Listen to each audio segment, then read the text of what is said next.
Welcome everyone to the Avengenerds podcast, where we talk Marvel, DC, Star Wars, and more. I'm your host Peyton, and with me is my co-host Torin. Yo. We got a great show for everyone this week. This week we're talking about our favorite albums of all time. Switching it up a little bit this week because The Flash sucked. No, it didn't. Well, it kind of, whatever. We also have the news of the week. So if you want to jump around between any of the stories or just straight to the topic, you can go ahead and do so. And with that, let's get right into the news. So Harley Quinn Season 4 premieres July 27th on HBO Max. So super excited about that. I love that show. And July 27th is really, really soon. HBO Max seems to be doing like a big adult animation push, which I think is great. And a lot of the shows that they're bringing to the service seems really, really interesting. They're also bringing in Fiona and Cake, you know, the Adventure Time spinoff thing, the gender bent thing. And they're classifying it as adult animation, which is awesome. And there was a little thing that said that it is more adult oriented compared to, you know, Adventure Time. So I'm excited. Excited for the future of adult animation. It's going to be great. This is according to The Wrap. Marvel Studios will skip Hall H at San Diego Comic-Con this year. So rest in peace. Not really a surprise considering the writer strike and stuff like that. So that's unfortunate. But we don't know whether or not Warner Brothers or DC is going to have a panel. And honestly, I really think they should, because I think after the blunder that is The Flash, as much as, you know, we don't hate it, as much as we don't hate it, it's not doing well at the box office at all. It just broke 200 million worldwide, which is abysmally low. It is pretty bad. It's a 75% drop. I think it's the lowest. I forgot if it's the biggest drop or one of the lowest gross first week grosses in DC history. I don't remember, but I think it has the biggest drop. It's like 75%. Yeah, 75% drop. That's fucking nuts. Horrible. Terrible. And I feel bad because even though I was a little bit harsh on it, but I also felt it was justified. But at the same time, I think it's worth seeing. You know? I feel like the movie's like fun, and it's like, you know, it does have like you said, like, you know, last time if it was on the podcast or like a Letterboxd review, it has some really great highs, but it has some really great, like not great, but like really bad lows as well. Yeah, I think it's worth the watch. And if you hate it, I think it's one of those movies where it's like fun to laugh at, you know, at least. Yeah, and then like, you know, you can at least walk out of the movie saying like, you know, hey, like, you know, some stuff was cool and some stuff was abysmal. Yeah, really shit. So you know, they probably shot themselves in the foot with all the best superhero movie ever made stuff. Yeah, and like also like Flash had like really shit timing coming out after Across the Spider-Verse. Spider-Verse, Ezra. There's so many things going against this movie, but even then, I'm still surprised with how bad it's doing at the box office because it's The Flash and it has 2 Batmen in it. 2 Batmen. People were like expecting to see, you know, like Supergirl. But even then, like I told Peyton this, and it's something that's been floating around on social media for a little bit, is that DC fans will exist online. They you know, they don't go see movies. They'd rather just sit at home. So yeah, and I told Torin they're literally the opposite of MCU fans. They'll be like, the reviews don't matter, we're gonna see it anyway, and then they don't see it. And MCU fans are like, this is the worst thing ever, and then they go see it opening night. And it still makes money regardless. But yeah, right. My point was that this is a perfect opportunity to go to San Diego Comic-Con and essentially be the only thing in the news. You know what I mean? Mm-hmm. So like they could bring, like, maybe if like Superman is cast by then, they could bring that out. They could essentially be like and clarify, like, hey, this like we're done with all the past stuff. This is where we're headed. And technically they already did that, but they could really just let it be clear that it's a reset. Yeah. Torn. What's up? I have devastating news.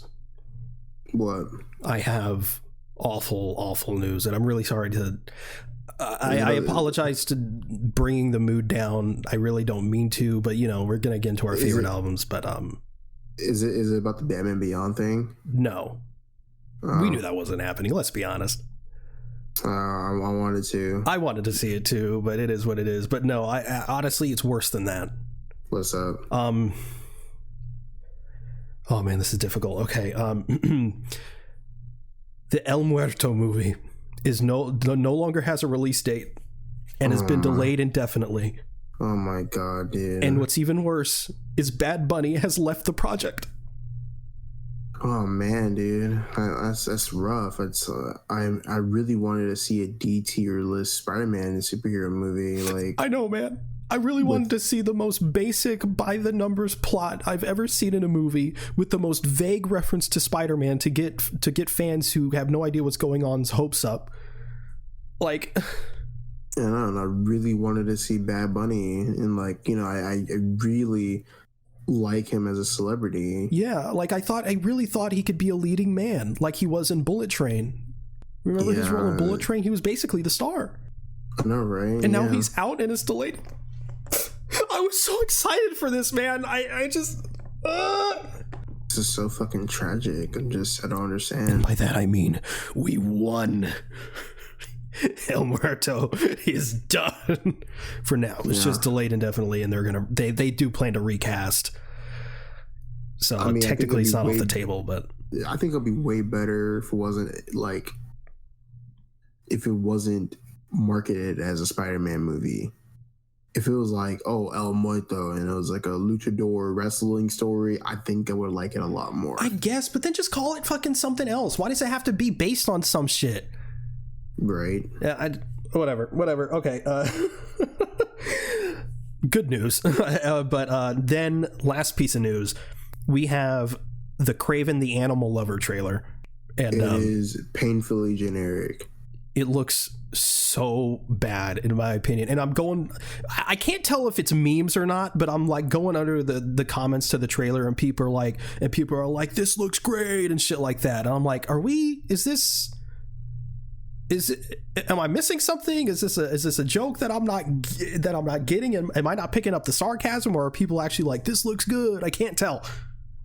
Yeah, I don't know. It doesn't. I mean, like, well, of course, you know, I'm probably gonna see it still, just to, like, you know, see like what they could do with it. But overall, it just looks average. But I mean, I don't know.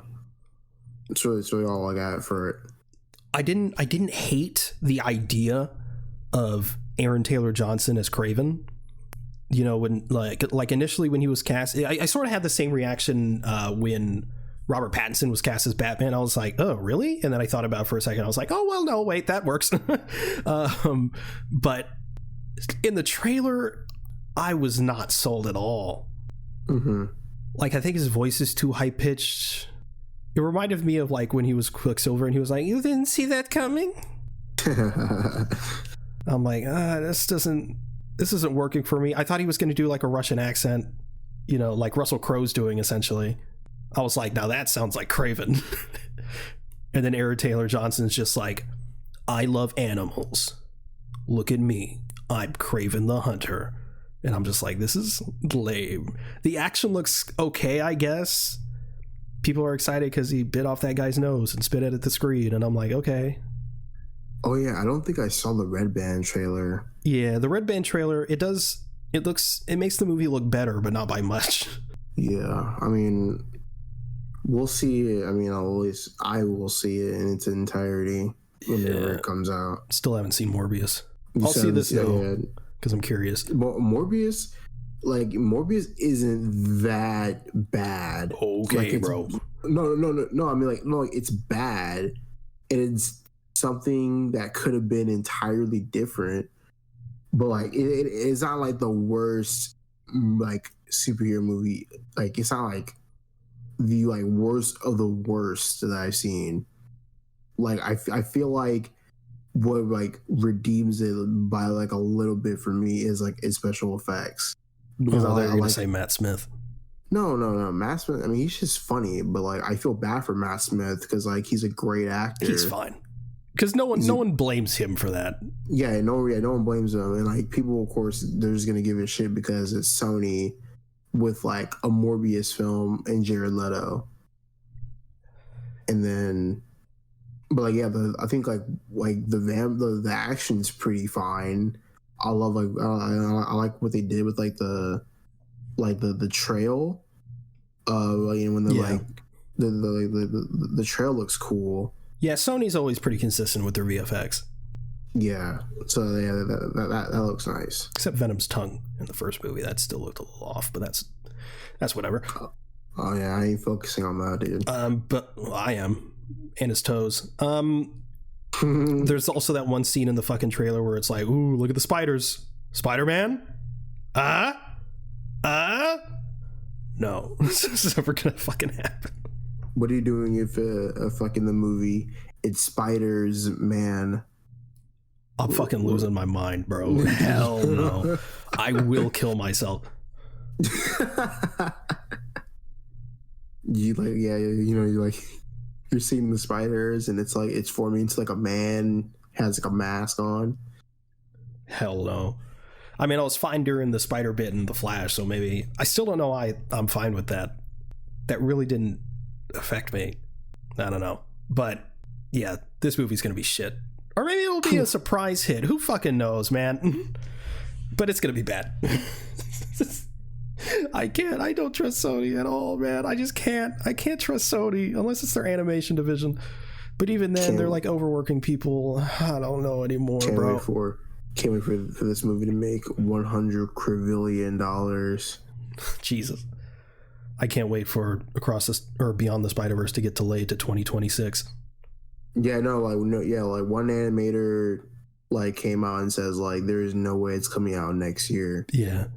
And even Haley Steinfeld was like, I recorded no lines for that yet. Yeah, it's also but like, you know, like the voice line thing is like, because I know like people, like, you know, including ourselves, were under the impression that they were working on Across and Beyond at the same time. Yeah.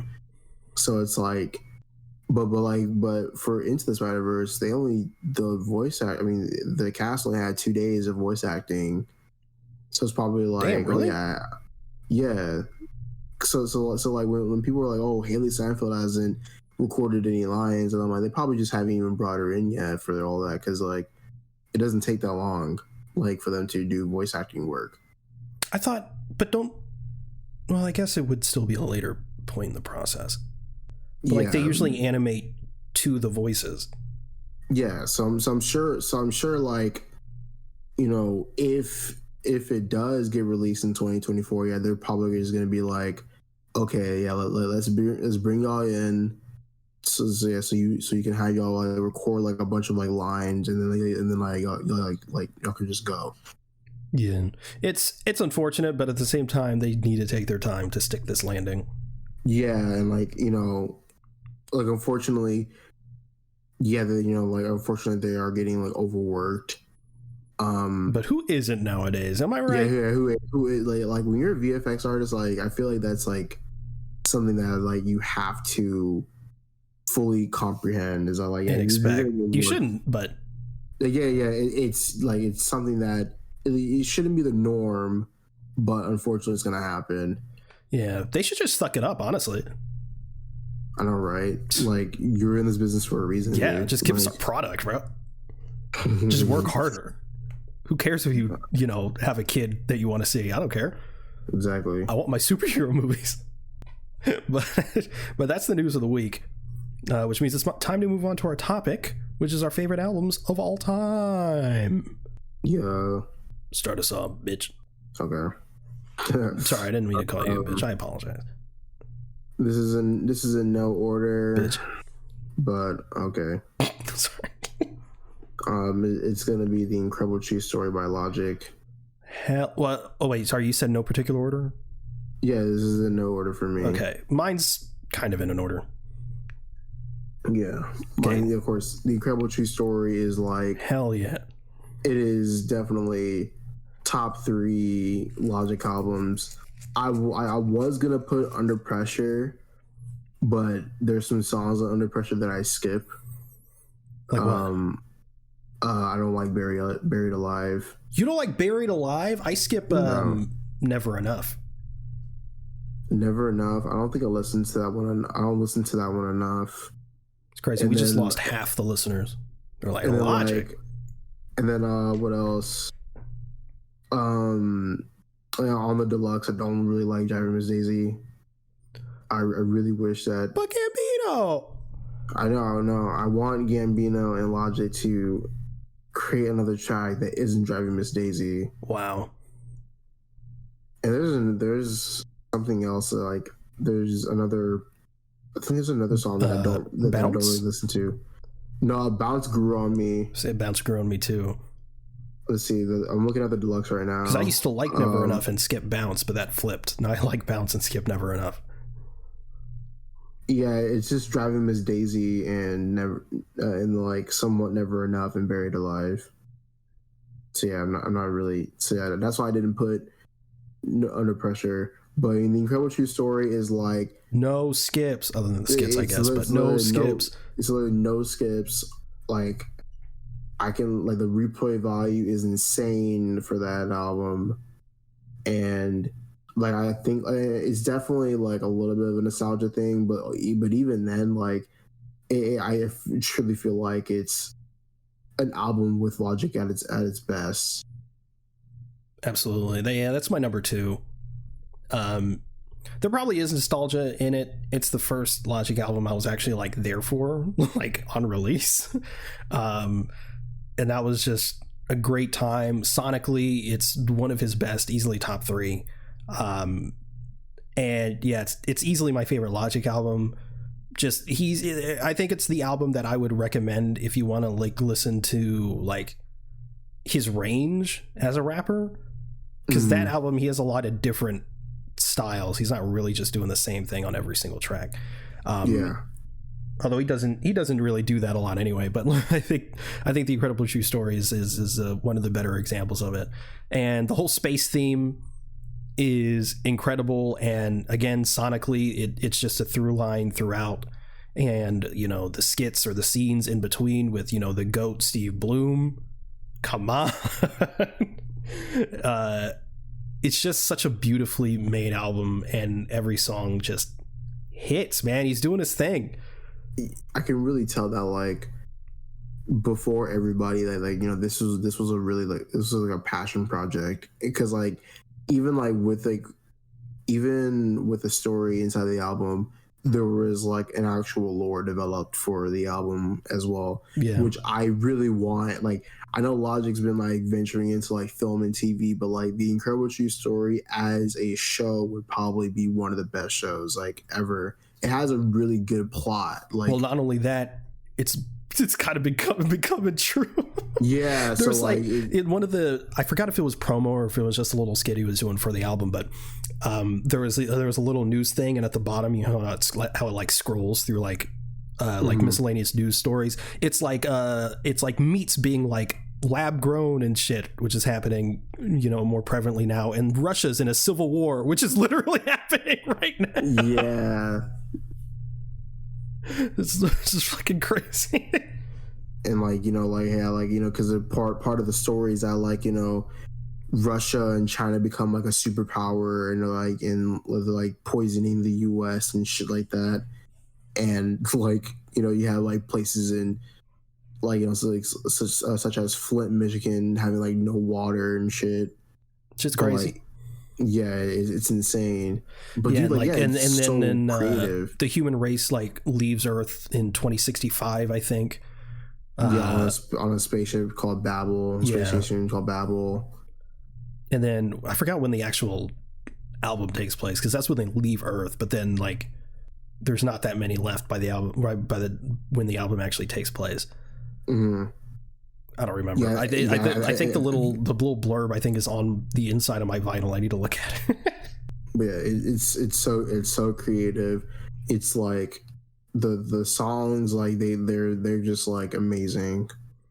The one that I do not skip, but I sort of sleep on, because I'm not immune to skits, so like when it's at the end I'm just like skip, but like the title track, which is the final track on the album, I always forget how good that shit is.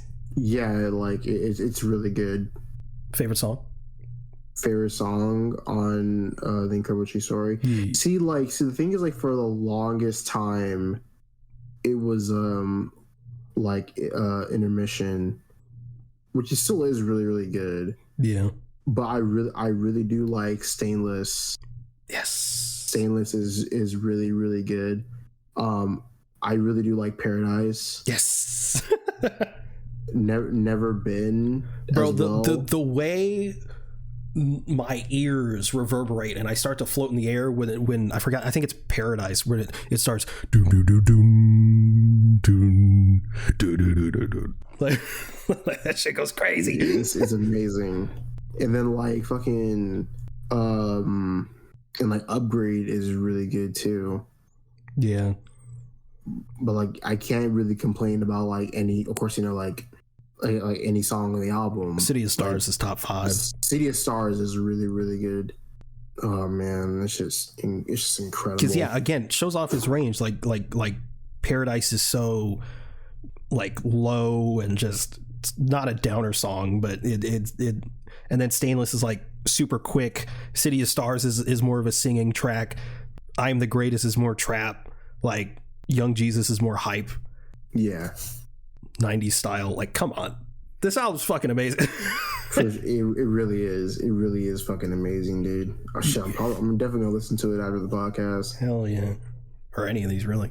Yeah, for sure. My next one, it's my first one, is I'm cheating a bit.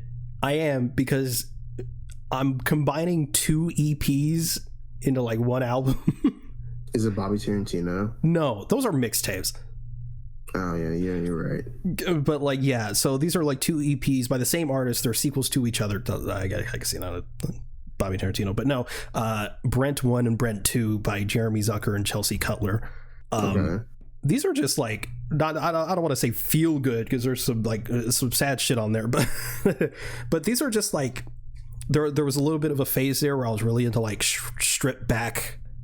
I say a phase, it's not like I don't like it anymore, but like I was listening to a lot of like stripped back, just like guitar, like acoustic guitar or piano and singing, and that was it.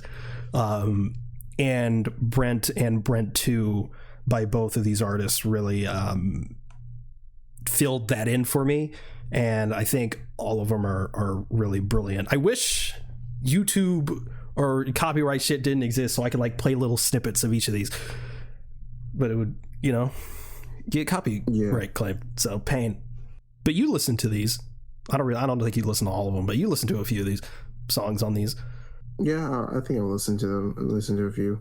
Yeah, so that's how I cheated a bit, but it's one of my favorites. Torn and I our friends think we're crazy because we could just sort of like listen to whatever, and they'd listen to like playlists based on moods. But there's like, I could listen to like a really sad song and then a hype song and then like a fucking metal song.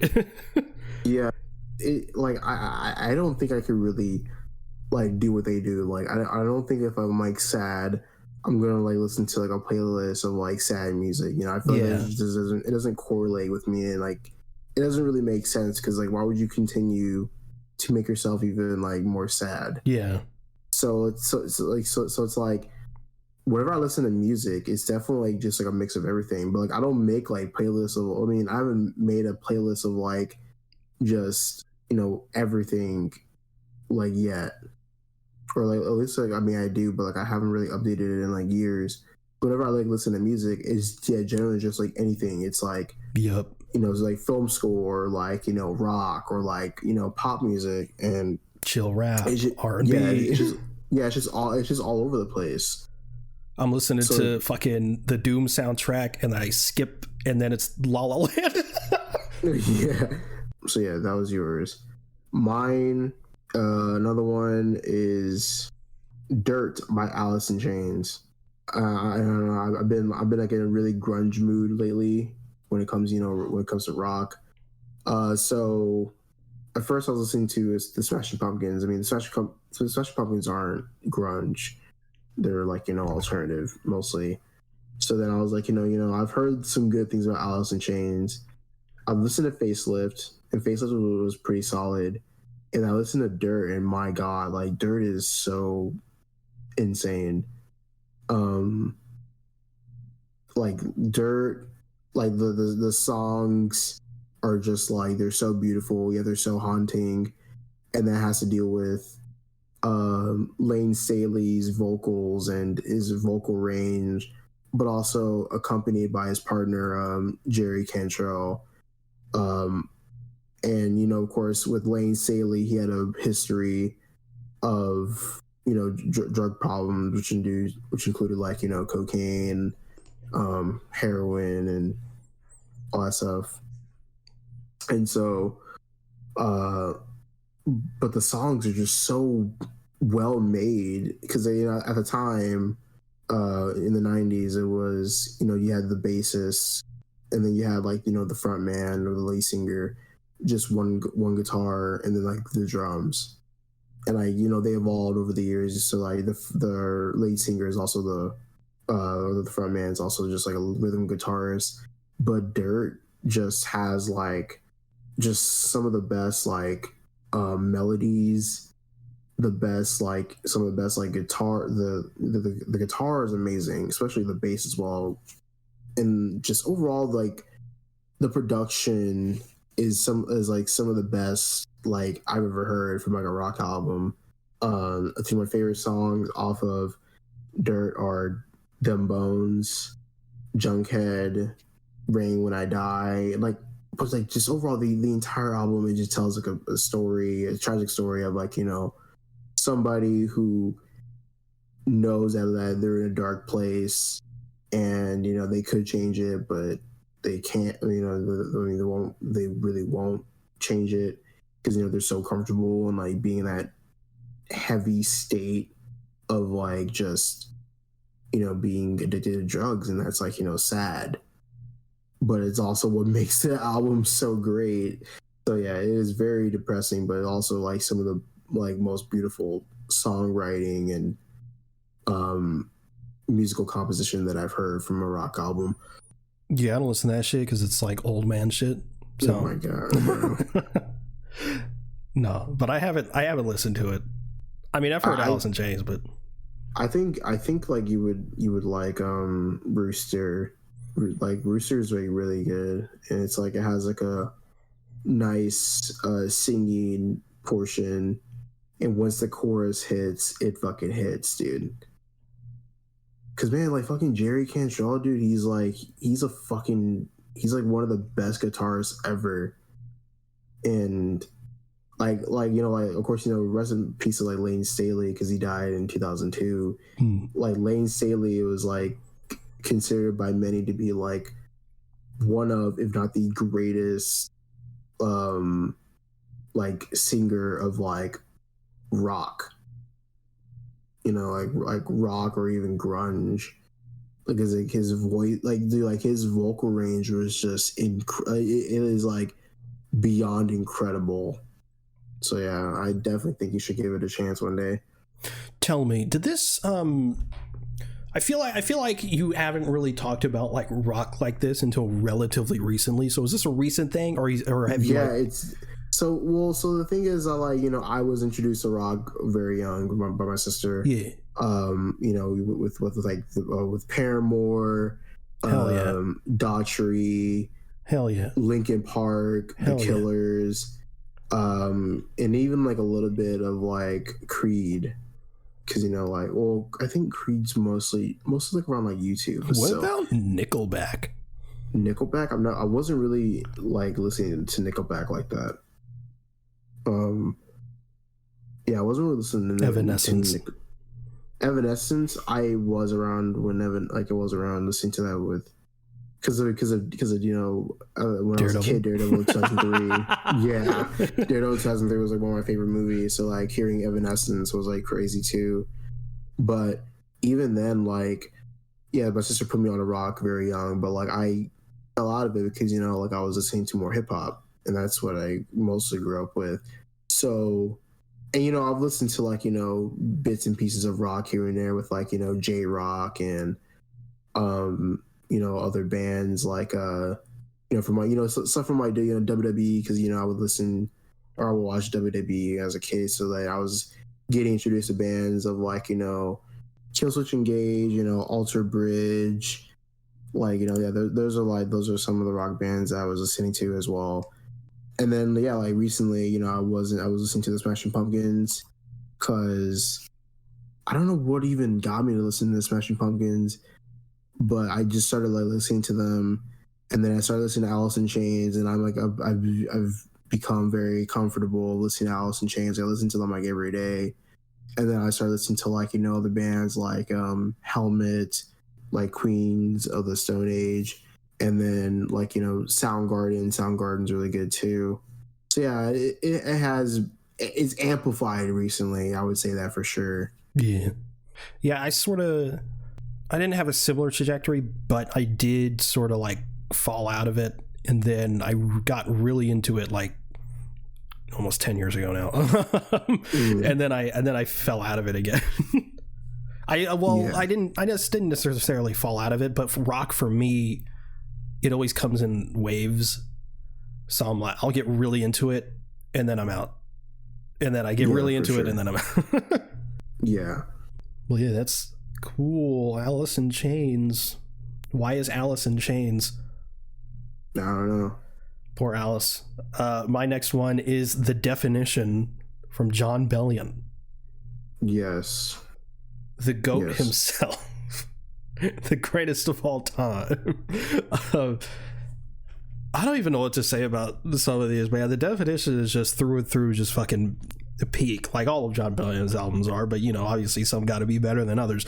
But The Definition has some of my favorite songs by him: Human, Run Wild, and some of his most iconic songs.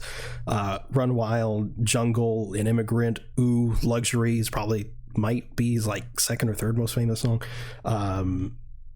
It's just John Bellion, and I'll talk about this more because he's on the list again. But he just has such a timeless sound.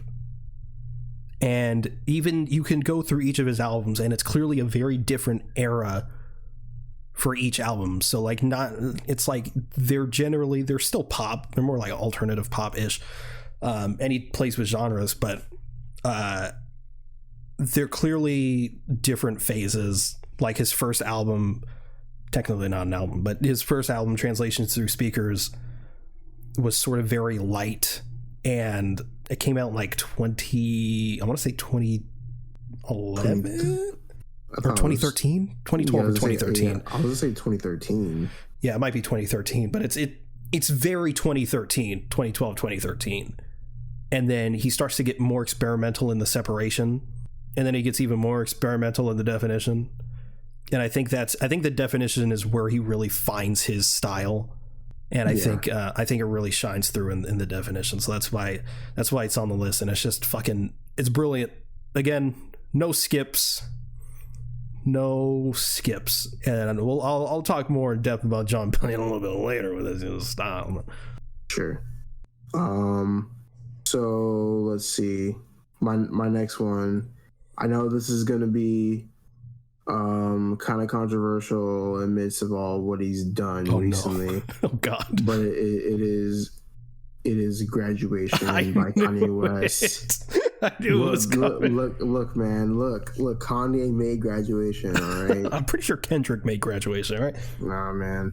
But being for real, Kanye is on this list again. He's on it twice. So, I think Graduation is definitely like to me, like it has like it's definitely like it has like one of my favorite Kanye runs, like in terms of like songs, you know, like I think it's like a 5 or 6 solid song run where it's just like, you know, hit after hit after hit. But even then, like the whole album is like, I think it's like some of his best. Like, and it definitely has like some of his like better hits. And I know like people talk about like, you know, the college dropout and like, you know, late registration. And those are great too. But like I think Graduation like really solidified me as like a Kanye fan. And like, you know, as much as people feel about Kanye, like, you know, you separate the art from the artist. Yeah, I do, but I also do think it's like, you know, that Kanye now isn't what Kanye was then. And I think I miss the old Kanye. I think like wait, let me see something. I don't want to say this and then be wrong. Graduation was also like released before like his mom's death. So like, of course, you know, his mom's death like really affected Kanye. I'm not saying like, you know, that was like a cause of like what he said now, but like, I'm just saying like in general, Kanye now is better. It's like different from what Kanye was back then. Funny enough, Graduation released on 9/11/2007. So I don't know. Take what you know. Take what you want with that. George Bush don't care about black people. Right. But overall, like Graduation is like it is like such a great album with like great hits, like Stronger, I Wonder, Barry Bonds, Drunken Hot Girls, like, and like, dude, like it's crazy on how much like that album like influenced like my hip hop taste, but also like it's such an influential like album as well. So like Can't Tell Me Nothing, Good Life, Good Morning, Champion, bro. Like Flashing Lights is on here, dude. Like this shit is just 10 out of 10, bro. Like I swear to God. Yeah, when he talked about how the Jews are evil, like that was really good. Oh my God. He said it, not me. So, but do you separate the art from the artist? Sometimes I do, sometimes I don't. It all really depends on like, it really depends on the person, and it really depends on like what they're involved in. I do separate the art from the artist unless they come out with something new after the fact. So like R. Kelly, like his music is fire, but then he came out with that album recently. I listen to that shit. Yeah, no, I'm not really like, so like the whole R. Kelly thing is like, you know, it's kind of crazy because, you know, it's like people acknowledge that he did a bad thing, but I'm just talking about like, you know, as a black person in the black community, from what I've seen and experienced, they're all like, oh yeah, you know, it's a horrible thing he did, but they're still gonna blast his music at like family functions. And then like some people are like, that was, you know, whatever fucking R. Kelly's real name is, not R. Kelly, so it was technically two different people. And I'm like, bro, like you're defending that shit, it's just gonna make it worse. Like just blasting music and shut the fuck up. Like, you know, and things like I don't listen to R. Kelly in my free time. Like I don't do that. And it's also one thing of like, you know, another popular example is like, you know, Ezra Miller. Like Ezra Miller, you know, like they're a piece of shit for what they did, but like they're involved in the Flash, and the Flash is like one of my favorite superheroes. So like it was kind of inevitable that I was gonna watch it, especially like also like it would suck for, you know, all the other people who were involved in the movie just to like not go see it for, you know, like Michael Keaton and like Supergirl and Ben Affleck and all that stuff. So it's separating the art from the artist is like always going to be a tricky thing to talk about, because like, you know, some people are still going to paint you out as a villain even if you're trying to enjoy like what that person did despite of like all the things, you know, they've done or said. So it's always going to be like that tricky thing. Makes sense, and I agree. My next one is Transmissions by Starset. Talking about, you know, rock phase like a decade ago, this is the peak. Transmissions from Starset is like one of the first like albums outside of like the Incredible True Story which I talked about, that I really, it's one of the first albums I really listened to in full, to be honest. And it was, again, coincidentally, space themed. Really their whole vibe is sort of space stuff, but it's such great music. It's I think it's technically hard rock, but to be honest, like metal, right? There's rock in the album. There's rock, there's hard rock, and there's a bit of metal core, but they never really go full metal. So again, I think it's really great. The space theme is present all throughout. Honestly, probably even more so than the Incredible True Story. I fucking love it to death. And even though, to be honest with you, their albums after this, and I'm very much in the minority within the Starset fan base, everyone in the Starset fan base fucking loves their second album, and to be honest, that's one of my least favorites from them. And then so they sort of lost me there, and then their third album came out, and I really loved that. And their most recent album, I don't remember the name of it because I don't like it. And they're good artists, and to be honest with you, a lot of their stuff just gets pretty repetitive, and that's what I found with quite a bit of rock, and that's why it sort of comes in phases, because it gets repetitive to me sometimes. But that's why I do listen to like various artists, like I listen to Starset, but I also listen to like the Doom track. There's some Tool, there's some Fit for a King, the Avenged Sevenfold, which all make like different types of stuff. Avenged Sevenfold, I remember listening to them as well, like back in high school. I love Avenged Sevenfold. Didn't make the list, but I do love them. It didn't make the list either.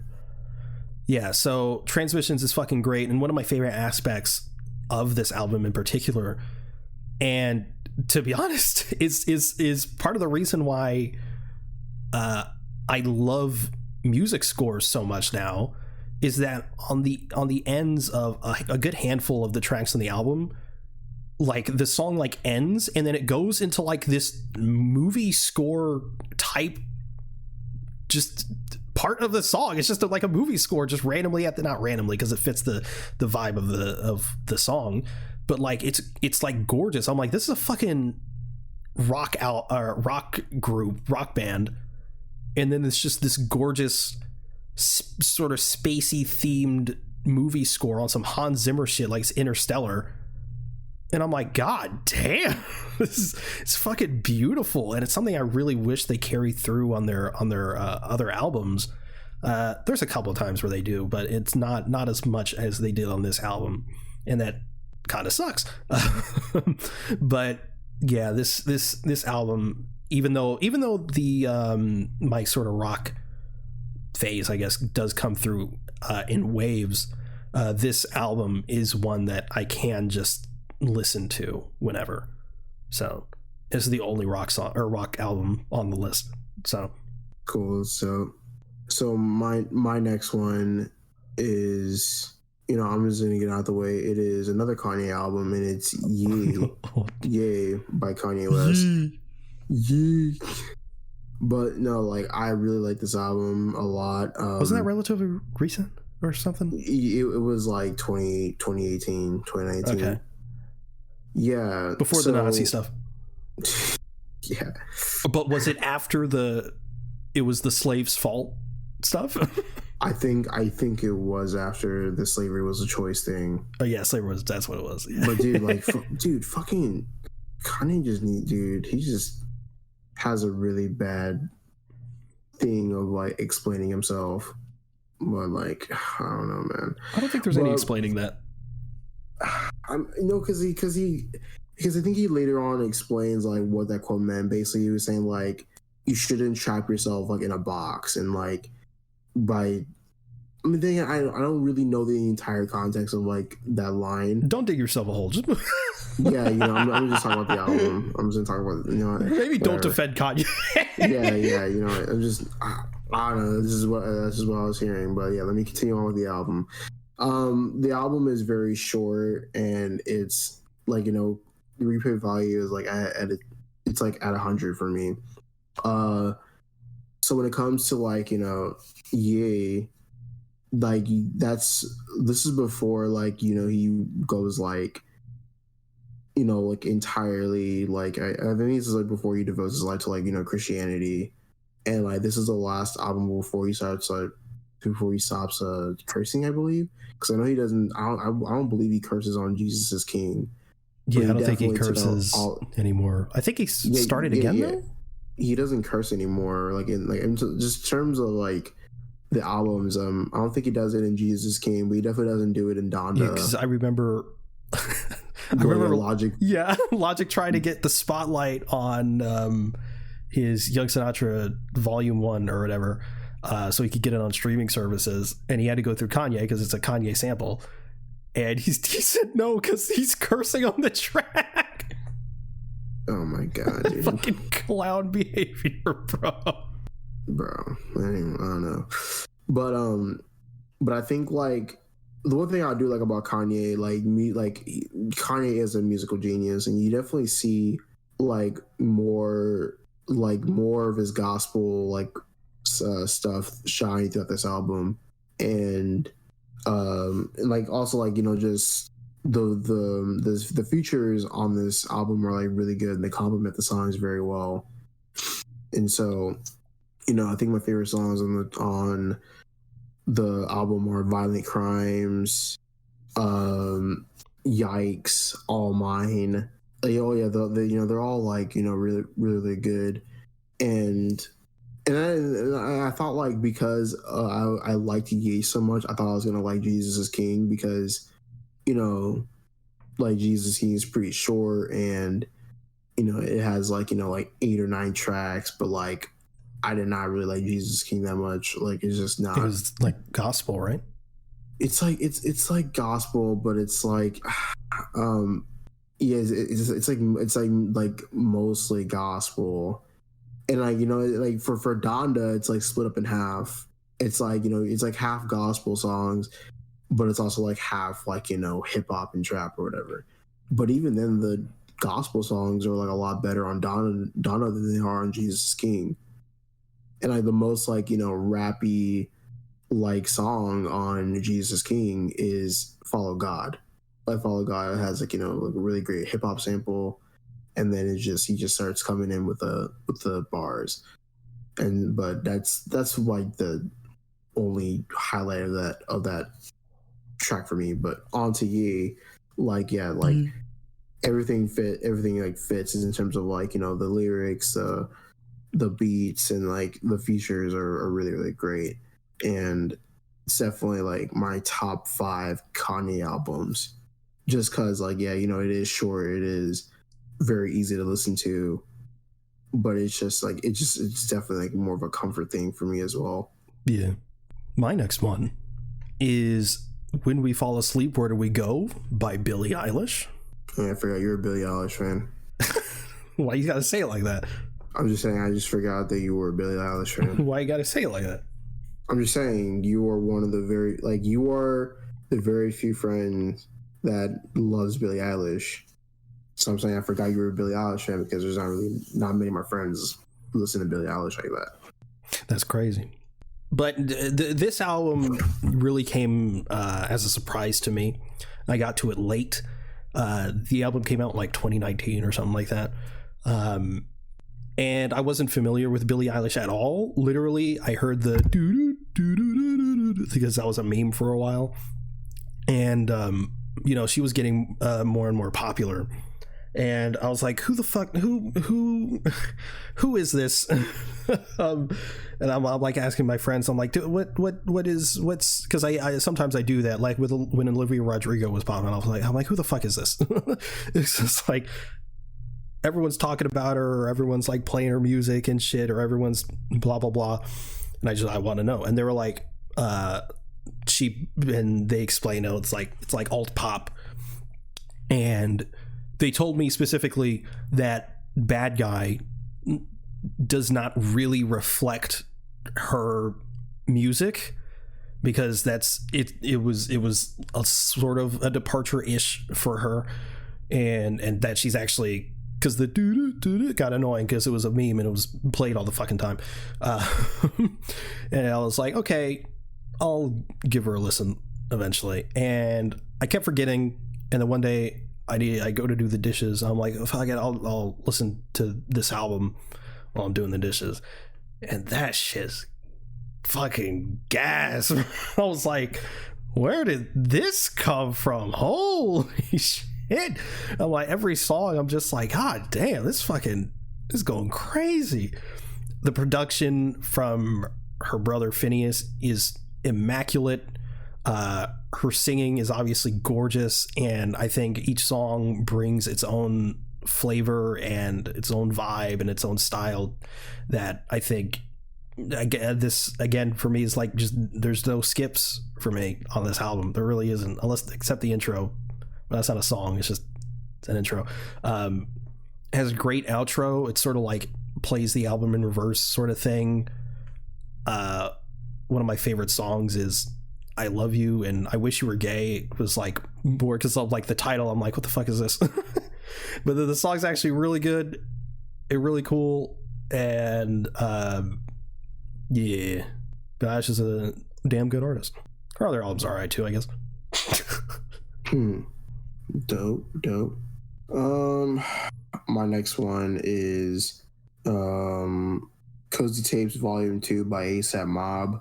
This, like, oh my god, bro, this album is just a vibe, dude. It's like, it's one of the reasons why I like The Incredible True Story so much, like, where I mean, of course, like, the story, it's just very simple. It's like people who are like in detention, or like, it's just kind of like the last day of school, and it's like you hear like the principal on the like the for the announcements or whatever, and it's very, but every song is just a vibe.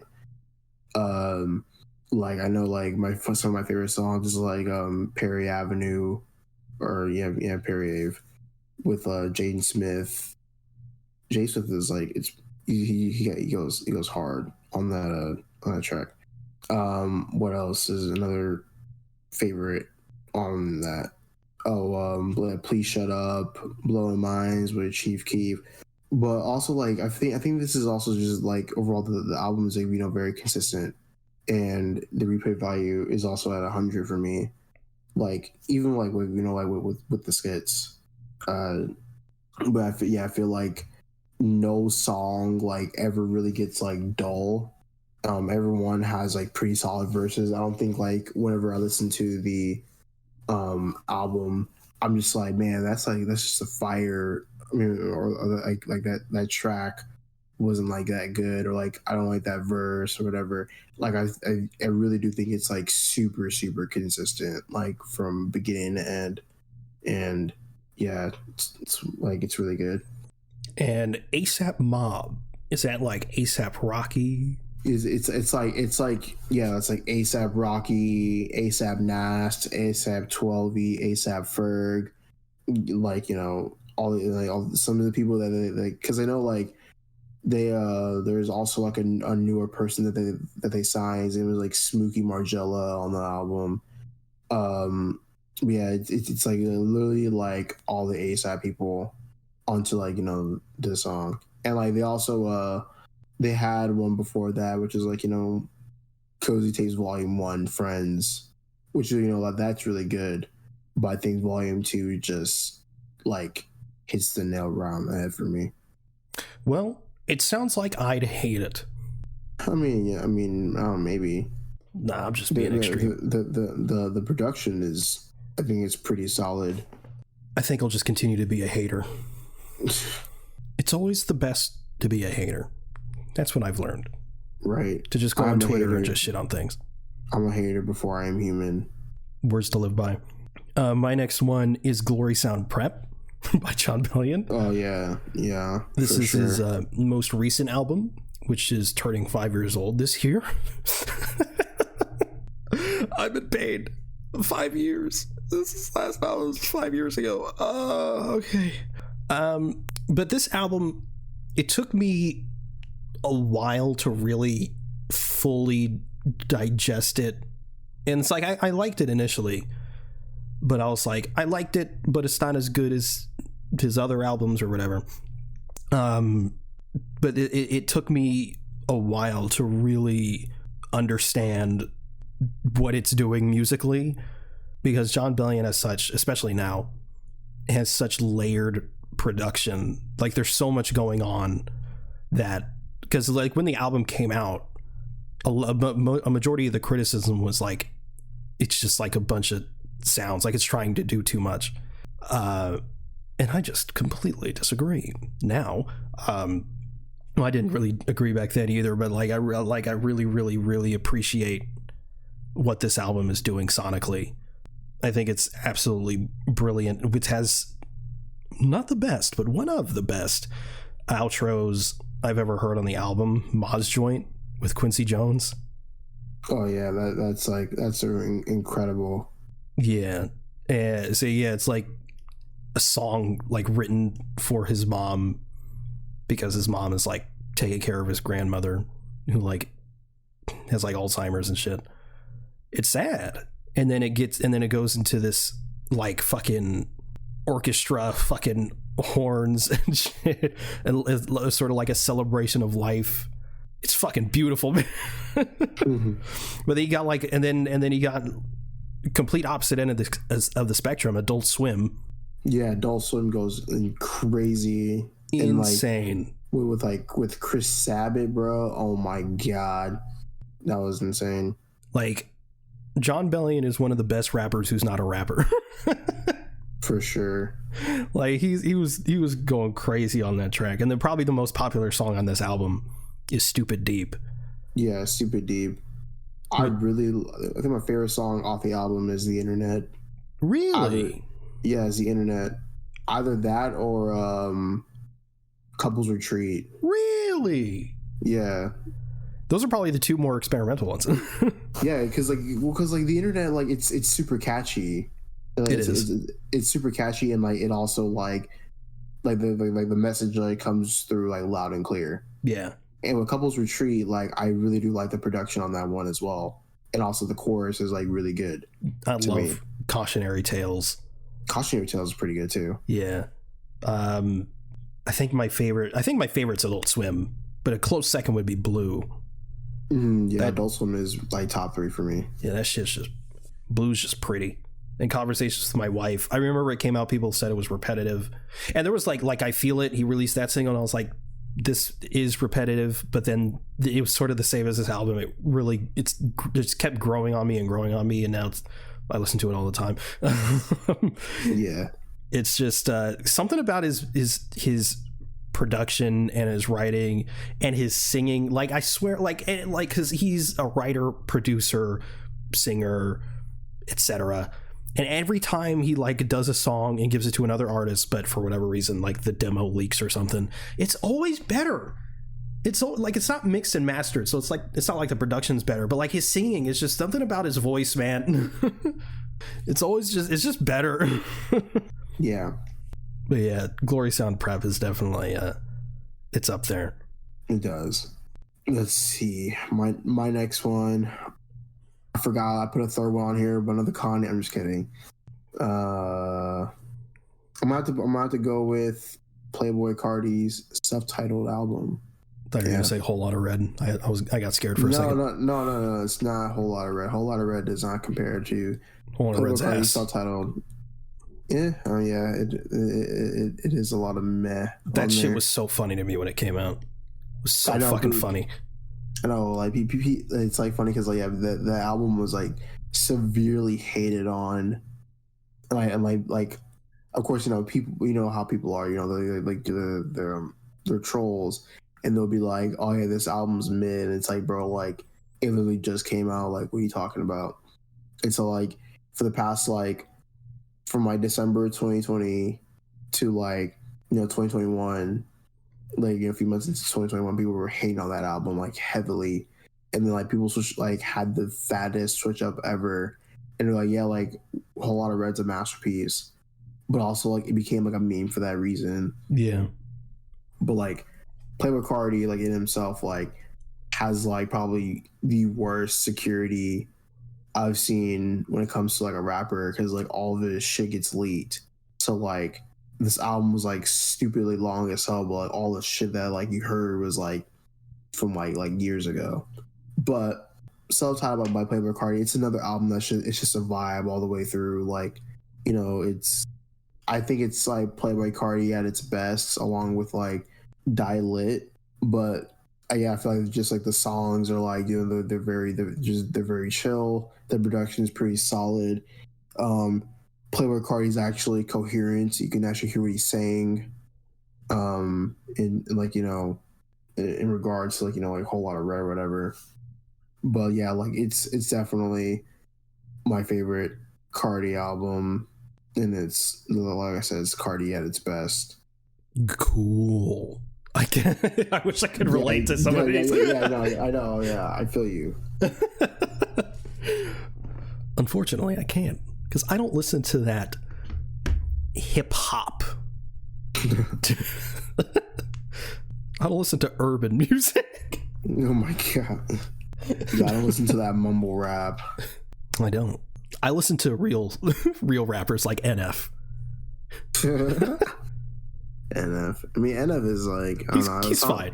Yeah, he's fine. I saw him in concert, and my dude, like the songs are actually going hard right now. I don't know if it's because like I had a speaker in my ear. Like, it's definitely that. Like, I like NF, but his songs are all so samey.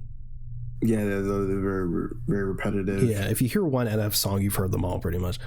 Which sucks to say, because he's clearly talented, but is what it is. My next one is No Pressure by Logic.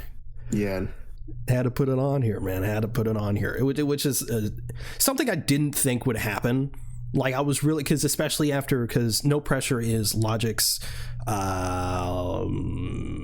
a sequel to Under Pressure, I guess, and it was his quote-unquote retirement album, and came out the year after probably his worst year musically to a lot of people, at least, after Confessions of a Dangerous Mind, easily his least popular album, and Supermarket, which is I really like, but you know, a lot of people hate. So the public opinion of Logic was very low, lower than it already was, which was already very low. It was not a good time. So he announces his retirement, and with that, No Pressure. And it was like, this is the last chance, essentially. For a lot of people, it was already too late. But even for me, because I felt pretty burnt by Confessions of a Dangerous Mind. I was like, this is not... This is not it. So when No Pressure was coming out, I was like, this is like make or break. But at the time he was retiring, so I guess it didn't really matter, I guess. But I wasn't expecting for it to be one of my favorite albums, or in my opinion to be arguably his best album, especially after we got like as much as I do like YS4 and Bobby Tarantino 2, and even Everybody to a certain extent, like it does not reach the heights that Under Pressure and The Incredible True Story and Welcome to Forever did. So the bar wasn't low, but it wasn't really high either. And so for him to come out with, again, arguably his best album was the wave of relief I felt. I was like, oh, thank God it's actually good, and it's really good. It's him, in my opinion, at his peak, and pretty much since then, other than Bobby Tarantino 3, which is he's admitted was just to get out of his deal with Def Jam. Every album has been at the very least decent. Yeah, for sure. Like Vinyl Days was great, in my opinion. It was a little hit or miss, but overall good. Doc D, Planetary Destruction, the production, the lyricism wasn't all that there, but the production was fucking insane. College Park, in my opinion, is the best album he's put out since No Pressure, and is incredibly replayable. So like, bro's kind of in his bag now. Yeah, like those 3 Half-Breed tracks, those were great. And then like, you know, he dropped that surprise single the other day. Yeah. Mm. Yeah, and that was good. Yeah, I definitely agree with like I mean, I'm already like over it. Like I feel like the one thing I could compare how the internet perceives Logic is like how people view the MCU at the moment. It's like it's very like some people just I hate to sound like, you know, corny and like when I say this, but people like truly just don't like understand how like, you know, what things happen and like how some of these things like work. Because you know like Logic gets clowned on like all the time, like whether if it's like for his music or like for whether like, you know, because of his skin, but like, you know, when people are like, you know, talking about, oh yeah, like, you know, Logic hasn't released anything great since like Under Pressure, and I'm just like, yeah, you truly just don't know what you're talking about. I'm not going to entertain this any further. So like, they're just jumping on the hate train. Yeah, definitely jumping on the hate train because what's funny is that like when College Park dropped, some people were like, oh man, but like, you know, like the song, because, you know, like self-medication kind of like became like a meme. People were like, Seth MacFarlane's good, but he's on a Logic song, and people just get and people who say that they get like roasted. And it's gotten better since No Pressure. Yeah, it's very refreshing, and like I even saw something the other day where people were like, man, like, you know, like I haven't listened to Logic in years, but like I probably have to get on this now. And yeah, some people were like, yeah, like, you know, like Logic has like been like, you know, consistent like, you know, recently. And I remember like some guy was like saying like, yeah, like because he released like the song, like he released like Juice 2 or whatever. Yeah. And someone was like, oh man, like this is just very boring and very repetitive. And then like someone said something about Logic, about how like Logic is like one of the most inconsistent rappers. And I'm like, bro, Logic has been consistent for like years. Like, what are you talking about? Yeah, he's not inconsistent. He just had a bad run. Yeah, for like two albums, really. Yeah, he had a really bad run. Because think about it, he dropped YS1, which was great, YS2, which a lot of people still think is his best, YS3, which is one of my favorites, Under Pressure, which a lot of people think is his best, The Incredible True Story, which is a lot of people's favorites and a lot of people think is his best, Bobby Tarantino 1, which at the time no one really disliked. People only come back to it in like hindsight and be like, oh, well, it's not that good. Then Everybody came out, and that shot him into the mainstream. And when you're mainstream, no matter how good it is, you're gonna get shit on. And unfortunately, in my opinion, it's not a bad album. It's probably one of his best produced albums, but it has its issues. But it's not a bad album by any means. I saw some motherfucker on Twitter say, "Oh, this is such an All Lives Matter album." Like, what? Did you listen to this shit? It's definitely like an album to where like he couldn't capitalize on his idea like fully. Yeah. And because of that, like, yeah, you know, like you said, when you're mainstream, people are gonna shit on you no matter what. And then like it doesn't help that, like, I mean, of course, you know, it's a good song with a good message, but it doesn't help that like most people know Logic because of 1-800. Yeah. And that became like a really big like meme in worst ways possible. It's a double-edged sword, and it's bittersweet because that song, I mean, you see it on fucking memes all the time, as annoying as they are. Oh, this song makes me want to kill myself. First of all, fuck you. That's just weird and really insensitive. But like also that song has legitimately helped people and legitimately saved lives. Yeah. So like regardless, like it's better that the song is there than it isn't, because it has saved lives. So as much as it sort of hurt his career, it saved lives. So here we are. Yeah, I know. And then like, you know, you have like you know like Young Sinatra 4, which is like I feel like, I mean, to me, like, it's okay. Like, and to me, I really liked it. But for a lot of people, because it was YS4, people expected a bit more of that Young Sinatra sound. And it was there for some of it, but yeah, a lot of it. But in my opinion, the Young Sinatra tapes have never been just a boom bap beat and Logic doing his thing on it. It's always been a pretty good mix of stuff. And I think people just were looking for the nostalgic factor on that album, and they didn't really get it. Not to say that like Everybody Dies, like we always talk about how it's just The Return, but worse. But I think like Iconic, I fucking love. It's one of my favorites. Legacy, in my opinion, is like top 5 Logic songs, but then there's some ones that like are like one and done, like Street Dreams 2. Yeah. So so I understand why it's more mixed, but in my opinion, I really like it. And then Bobby Tarantino 2, in my opinion, one of his most replayable projects. So yeah, 2017 with Everybody, where he a little bit of a misstep, but boosted him into popularity. He had BT2 and YS4, which YS4 was like for the fans, and then BT2 was like for the mainstream, essentially, because you had Every Day, which was another radio song, which people like to shit on, but again, it's his worst. And this isn't just Logic. This is for most artists. Their worst or their most unpopular songs, critically, are their most popular songs. Yeah, commercially. So it's the shit is always backwards. So you have that in 2018, and then in 2019 really fell off the deep end with Confessions. It, in my opinion, not his worst album, but commercially certainly his worst received album.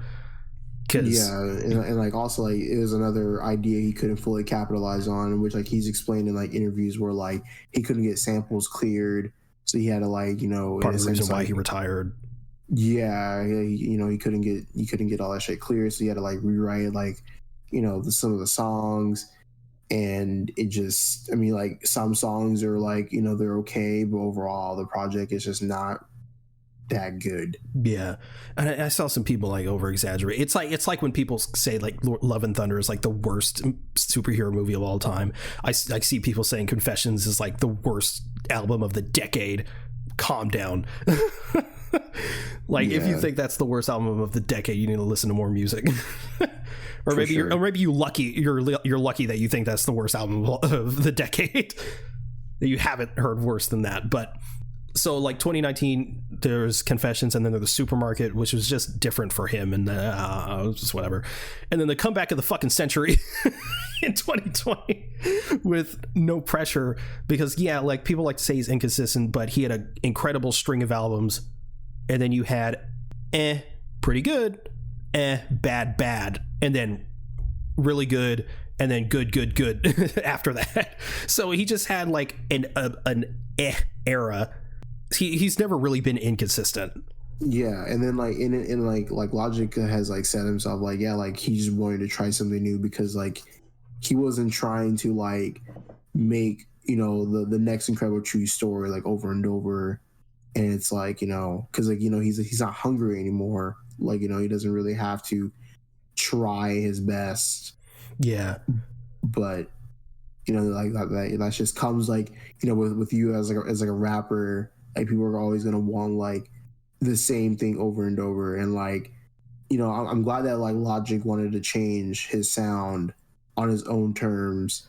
Yeah, like, but like, you know, unfortunately it backfired on him, because, you know, like it's funny because like everybody was like supposed to be like, you know, like it's supposed to be like an album of like, you know, self-growth and like how you're, you know, like how you want to be perceived as a person, and like how you're supposed to like, you know, better your mental health. And like Logic's mental health like completely just got decimated over because of that album. Yeah, those are the years. So it's very, it sucks. Well, but I'm glad that like Logic is doing better mentally than he's ever been. So yeah, well, what also sucks is Everybody has sort of aged well.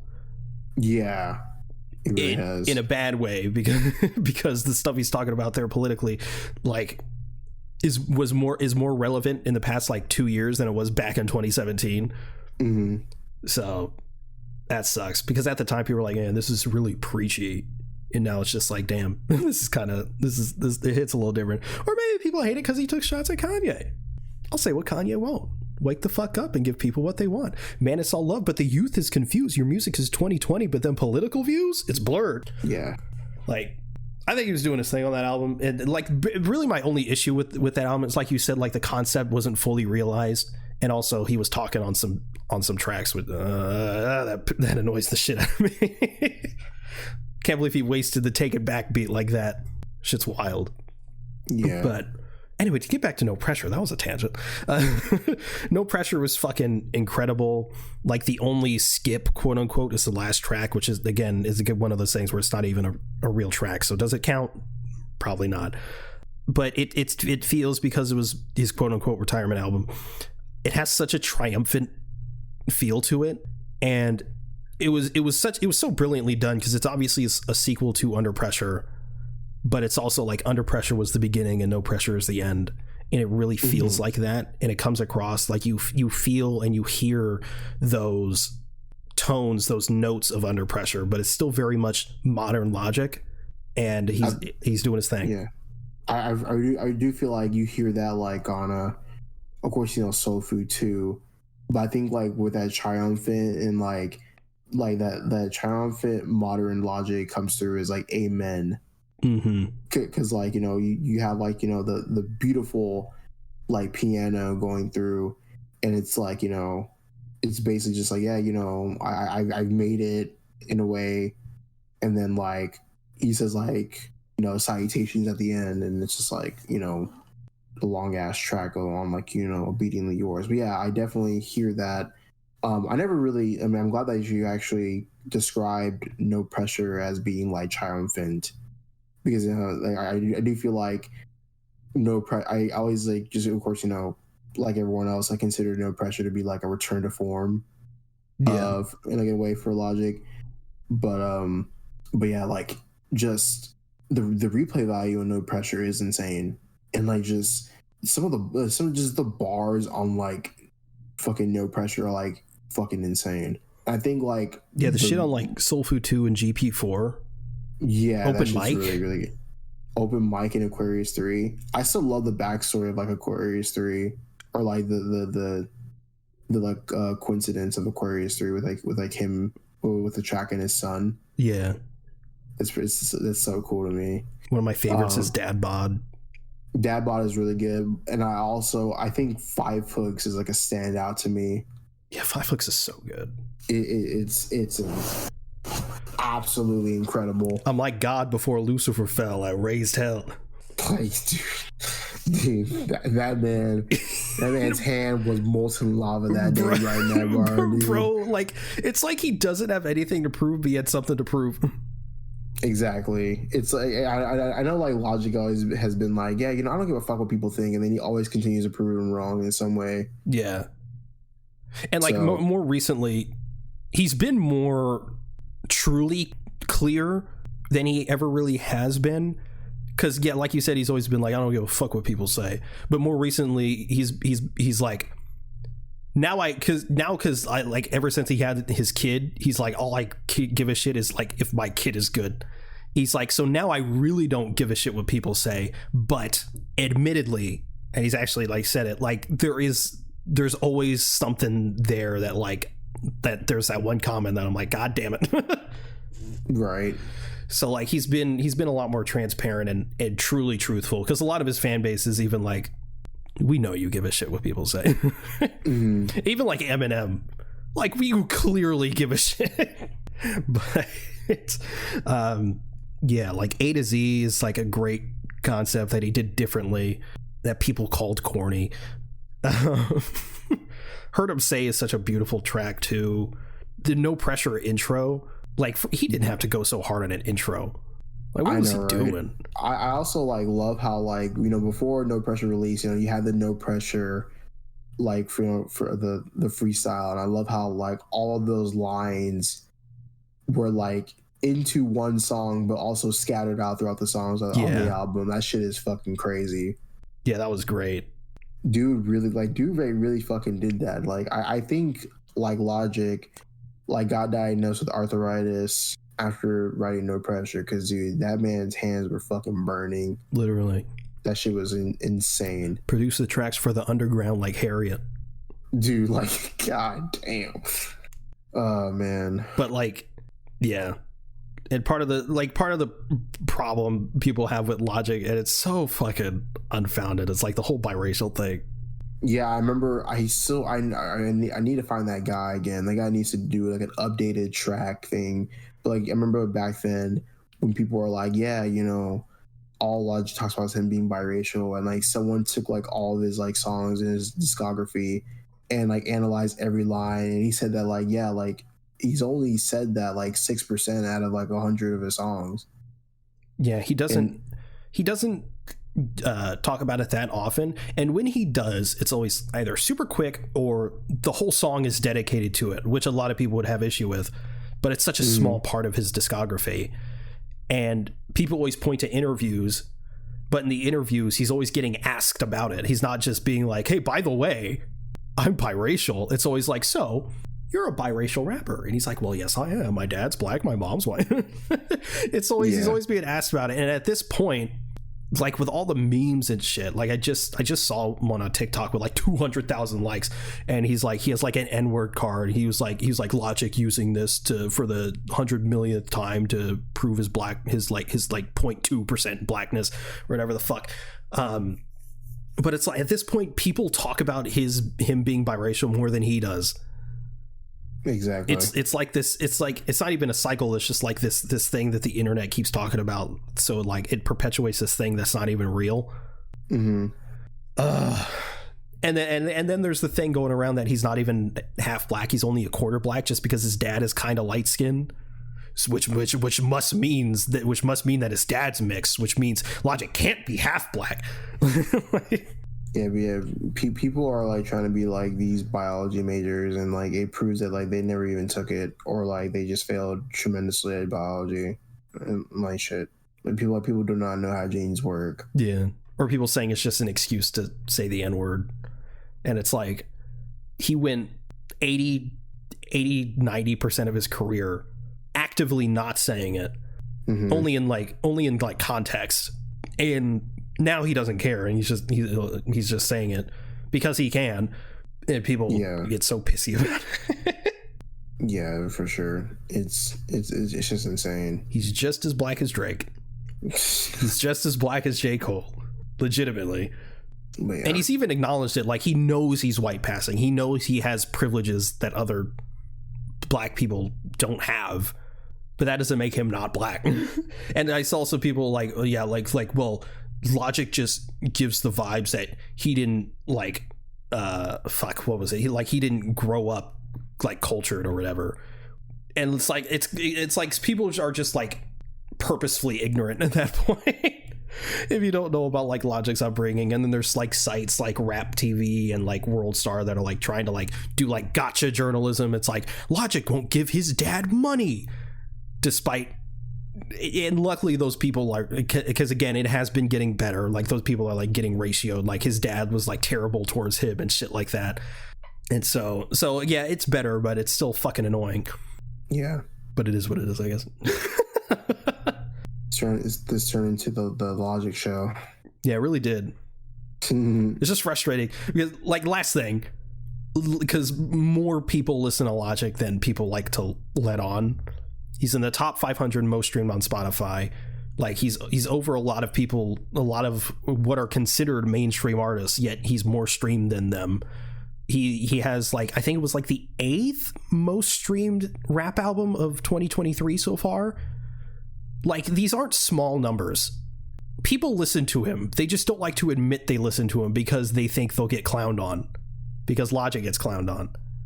And not to mention, like, Logic is one of, and not the very few people in the rap game who's able to get Wu-Tang on their songs.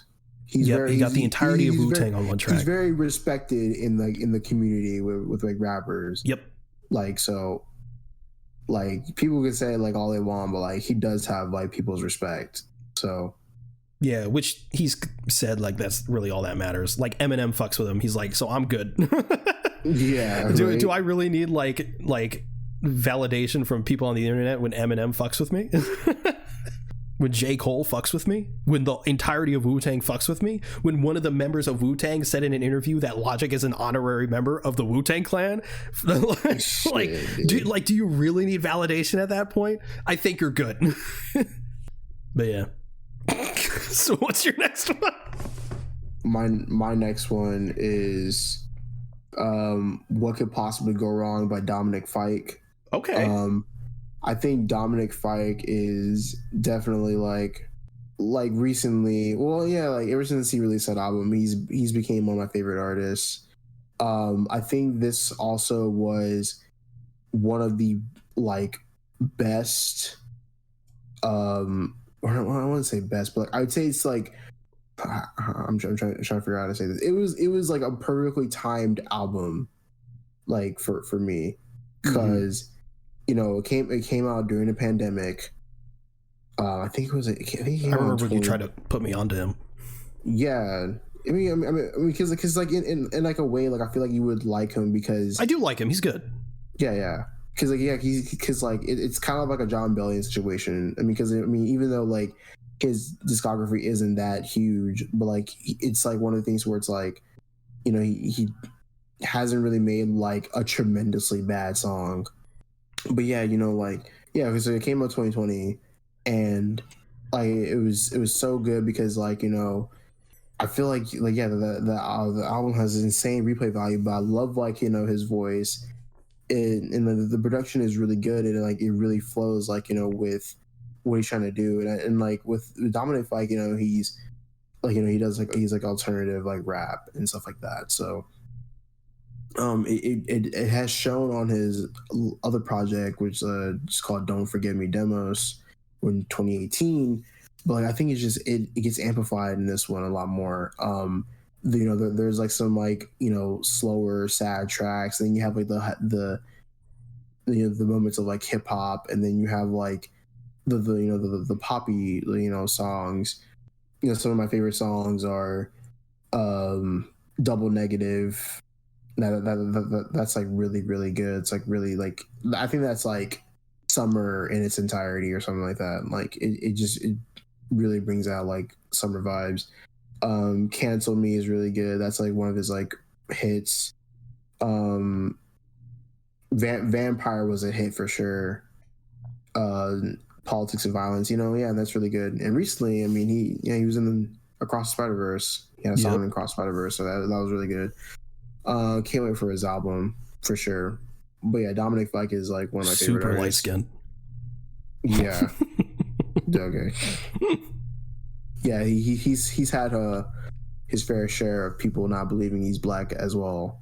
But is he still dating the trans girl? Hunter Schafer? Yeah. I think so. I'm not entirely sure. Nice. That's it. Yeah, he's good. So my next one was The Incredible True Story, but we went through that. And my last one, my favorite album of all time, is The Human Condition by John Bellion. Yeah. Oh yeah, I agree. Holy shit! I agree.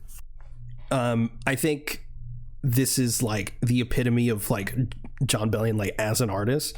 Truly, really, it's the case for most of his albums, but I think in this one in particular, no two songs sound the same.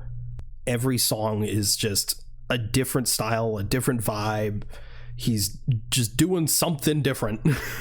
I think it released in like 2016.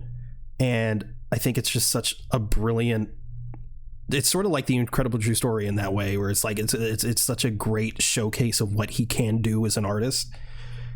And because like it starts off with, he's not solely a rapper as much as like Google like to label him as American rapper.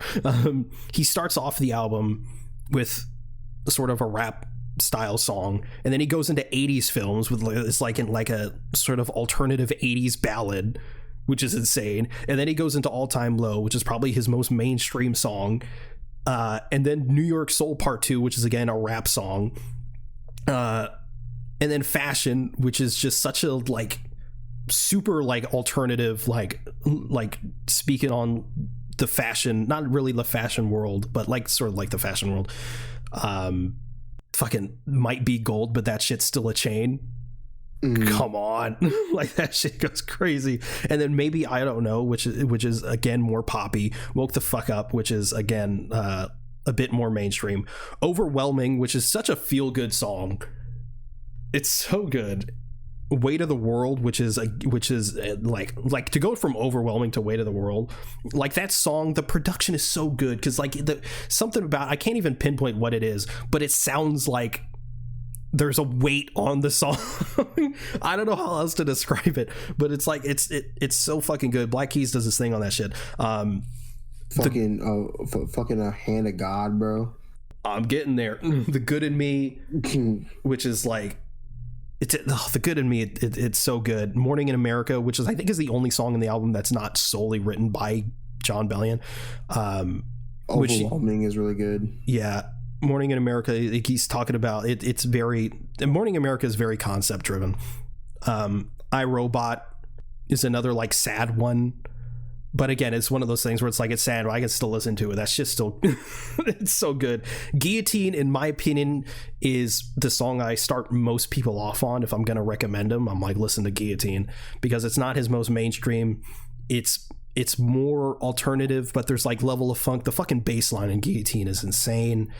And the lyricism's still there. And then Hand of God is the best outro I've ever heard on the album of like period. He does his own thing in the first part of the song, and then it transitions into the second part of like this gospel. And as someone who doesn't fucking like gospel, like he has this gospel choir. He meshes like the choruses or sections of most of the songs on the album and brilliantly just weaves them into this one section. Oh, it's so fucking brilliant. It's so good. I can't get over that shit, man. It's so good. Yeah, I remember like when I was getting into John Bellion, you were like, yeah, I put you on. I think you did. Remember, you were like, I think you would like The Human Condition the most, and I'm like, I don't know, we'll see. And I fucking did. Yeah.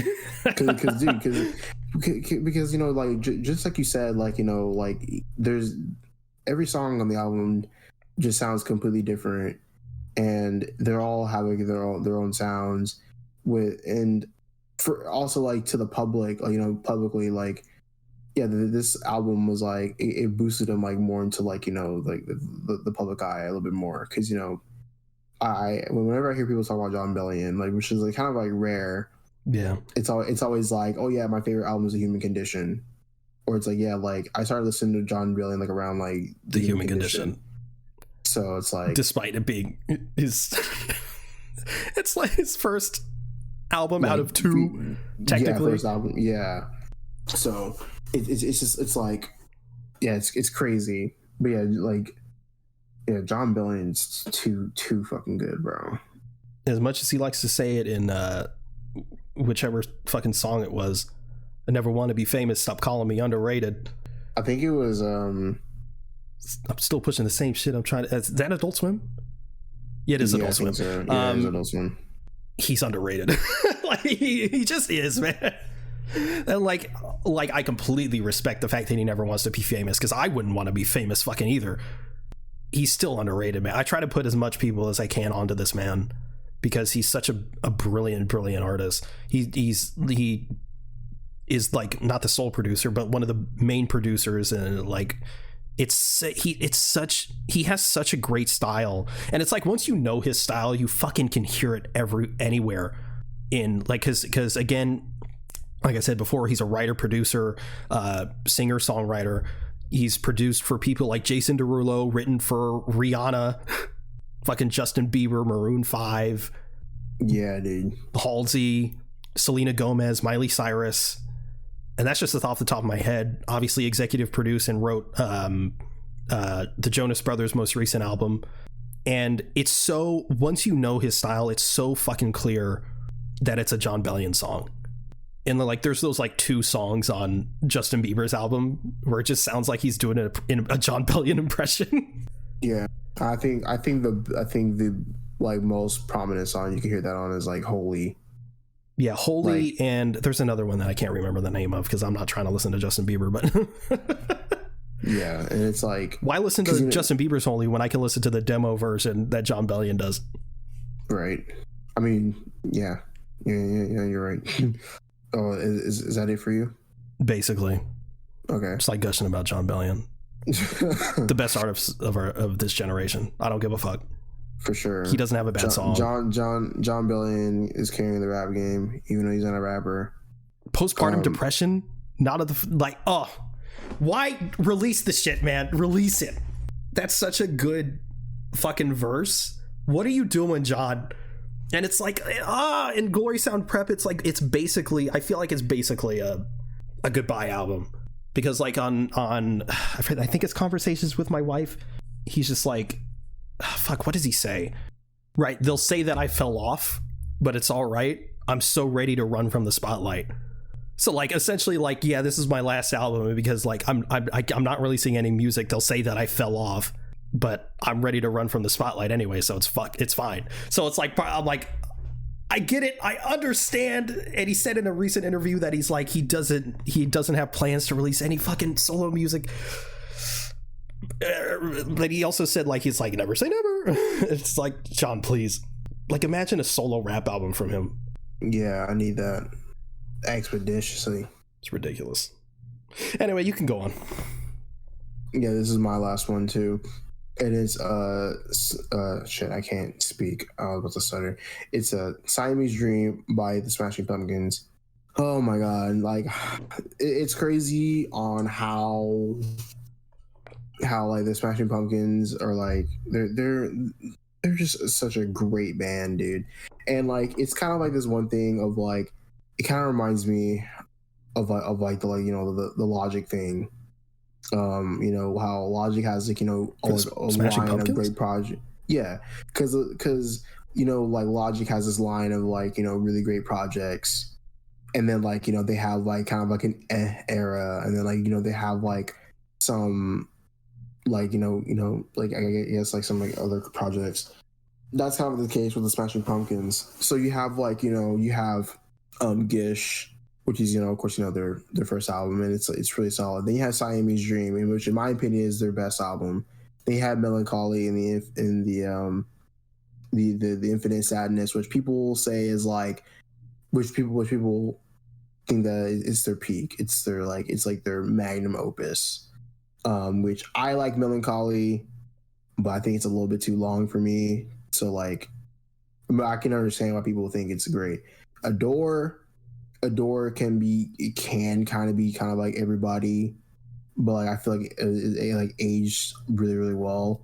Adore is like definitely their most like experimental when it comes to like, you know, their sound, because, you know, like Smashing Pumpkins, you know, it's like, you know, of course, you know, they have guitars and everything, and they're kind of moving away from the guitars and more so into like, you know, just like the melodies, and it wasn't received all that well critically, but like I said, it aged pretty well. And then you have like Machina 1, which is like the ending of like the OG lineup, and it was kind of like I wouldn't say like a return to form, but like it was a lot better received than Adore. And then you have like their other projects, which, like, you know, some people, it's kind of like it depends on who you ask, and like some are good, some are bad. And recently, like, they're like, some of their projects are kind of bad from like the fan base. Really? From what I see, yeah. So like they recently released an album called A Tomb, which is kind of like it's a rock opera in 3 acts, and people are like, it's kind of divisive, but most people are, I won't say, yeah, it's like kind of divisive. See, Avenged Sevenfold, I want to say their most recent, like, I want to say 2 albums haven't been the best received, but in Avenged Sevenfold's case, it's more the they got woke thing. Mm-hmm. Yeah, it's one of the things with Smashing Pumpkins. It's like, it all really depends on who you ask. But I know some project, like, just the anything before, like, you know, 2000. I know, like, there's some other ones. I think like there's one album called Zelgeist. I heard people think that's like fine. And then you have like Monuments of an Elegy, which I heard is not that good, but like, you know, it like I said, it all depends on who you ask. And this is from what I see on, like, you know, Reddit and like other websites and stuff like that. But on to Siamese Dream. I think it's like it's really good because, like, you know, while you have, like, you know, you have like the hard hitting like instruments, you know, you have like the guitars from Billy Corgan and James E. Hobb. You also have a great bass from the RC Redsky. And then you have great drums from Jimmy Chamberlain, who is like one of the best drummers in my opinion. And then like the thing about like Billy Corgan is that like his lyrics are always like they're it's like he can either go soft or he can either like just have like some of the like just the hardest like lyrics ever, but like it's still like very, very unique, and it's aged very, very well. My favorite songs are Quiet, Cherub Rock, Hummer, and like that's also like a song where like most of their hits came from, like Today is on that album, and like Today is like their one of their greatest hits. Hummer's really good. Rock, they have like Rocket. It's overall like it's an album to where it, for me, like the replay value is insane, but also like it has really great production, and like Billy Corgan like pretty much composed like most of like the music. And like Billy Corgan, and like he's like actually he's like a musical genius. So accompany that with like the accompaniment of the instruments is just really, really well done.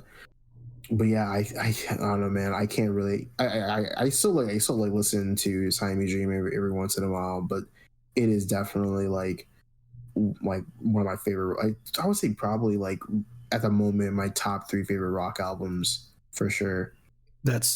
I really didn't know that they had like unpopular albums. Yeah, so because like my dad loves Smashing Pumpkins, so I haven't heard him talk bad about them. So yeah, because like I'm not really in the loop with that shit though. So I mean, I guess what would I know? And I know like unfortunately like also like Billy Corgan like has like a history of like not being able to fully capitalize on like his vision with projects, because like Machina 1, like there's like a whole the Machina 1 was like this like whole thing, and of course like it wasn't like fully able to be fleshed out because like they had like people leaving the band and stuff like that. And then like I know what you call it, there was like this like anthology or like this conceptual album like release that Billy Corgan was trying to do. I forgot the name, but it has like actually let me look it up. But it's like they have some pretty popular albums, and I know like in 2020 they released this album called like Sire, like, or like CYR, and yeah, that wasn't received pretty well. But like A Tomb so far it's kind of like divisive, but like it's still like received pretty well like from critics. But I know like I've only listened to like Steps in Time on that album, and that's like really, really good.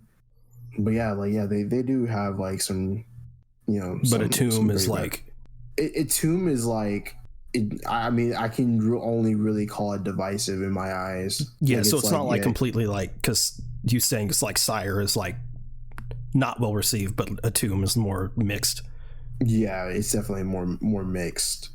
Let me like look this up because I cannot. So, and I forgot what the album was initially. What was the favorite one? My favorite one is called Siamese Dream. Okay. And then like they have like some like other albums like that contain like B-sides. Like one of them's called like Pisces, like Iscariot, which like has like B-sides of Siamese Dream. And then you have like Airplanes Fly High, which has like some B-sides of like other songs. And like you have like their greatest hits and stuff like that. But yeah, but like but it's one of the things with like the Smashing Pumpkins to where like they have like their highs like definitely outweigh like their lows. Yeah. Yeah, like the OG lineup of course is considered the best to like many, And like like, that's where their hits were, and that's where they were like the most consistent. So that's that was your last one? Yeah, that was my last one. All right, well, that was our favorite albums. Did you watch anything this week? We both watched Asteroid City. Yeah, I really liked it. I liked it, but I can definitely see why people didn't. And you're also you're not versed in Wes Anderson, Wes Anderson language. Yeah, that's what I was saying. Like, it's one of the things where it's like, had I watched more Wes Anderson movies, I can fully grasp his style. But I definitely understand why some people didn't like it. It definitely goes like in very different directions, and the story isn't all the way there fully. But I can understand. Like, it definitely. See, but I feel like a lot of his movies are like that. I think that's just like a Wes Anderson thing. Yeah, but I definitely think it's like how can I say it? It's like containing a ball that's like expanding. Like you have the ball, which is like of course like the plot, and then it goes and like expanding. It's like it's going different ways, but you can finally get it back to like a pretty decent size, which is like you understanding where it goes to. And I think I can grasp what he was trying to say in Asteroid City in the third act. I wasn't expecting the play aspect. Yeah the cast was great. I wasn't expecting Bryan Cranston. That random scene of Bryan Cranston, like, I'm not supposed to be here. Yeah, it's definitely one of those scenes where it's like you can tell that like this is like kind of like meta commentary. Yeah, but and it's also like in Wes Anderson, like I texted you, like Wes Anderson, his movie, there's so much going on, and everything moves so quick in Wes Anderson movies that you need to rewatch it. Oh yeah. Yeah, or just time to digest it, but like also rewatching it. There's not all of his movies are like that. Like Bottle Rocket, Rushmore isn't like that. It's a lot more of his more recent stuff. The French Dispatch, though, which is his most recent one, other than Asteroid City one, wasn't like that because there were 3 separate stories in one film. 3 separate stories in one film, so it's not like they even interconnect. So it was a lot more digestible there. But yeah, like Grand Budapest Hotel, The Royal Tenenbaums, Asteroid City, I think those are movies that benefit from rewatching it. But in my opinion, he's released 11 films, and I think this is top 5 for him. Oh, really? Yeah. Doesn't make it in my top 3, but it's top 5. Fair. All I know is that Fantastic Mr. Fox is number 1, so. I don't know about that. Bro. But you know what? But you know what? Since you're the biggest Wes Anderson fan I know, I have to now watch more of his movies. Yeah, man. Because I know, like, I know everyone raves about the Grand Budapest Hotel. Well, what's interesting about Wes Anderson is that as much as like people, and like there's like the sort of like trend going on, like the Wes Anderson trend, making shit look like Wes Anderson. He's not. Yeah, he's not a fan of it. No. He's not like a James Cameron or a Tarantino, where like every single movie is like a cultural, like he's very, because he's such a stylized director. He's a love him or hate him kind of director.